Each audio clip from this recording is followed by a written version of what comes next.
জমকালো আয়োজনে শুরু হয়েছে শিশু কিশোরদের প্রতিভা যাচাইয়ের অন্যতম বড় প্রতিযোগিতা মার্কস অলরাউন্ডার। সারা দেশ ঘুরে এখন চলছে ঢাকা জোনের আঞ্চলিক প্রতিযোগিতা।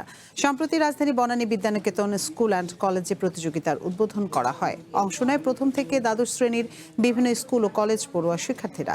প্রতিযোগিতায় অংশগ্রহণকারীরা নিজেদের প্রতিভা দেখানোর সুযোগ পায়।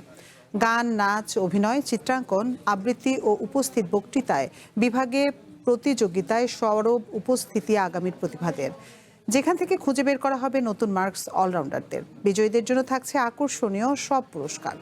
3টি গ্রুপ থেকে সেরা 3 অলরাউন্ডারের প্রত্যেকে পাবে 15 লাখ টাকা শিক্ষাবৃত্তি। আর বিভিন্ন পর্যায়ের বিজয়ীরা পাবে মোট 1 কোটি টাকার বেশি উপহার ও শিক্ষাবৃত্তি।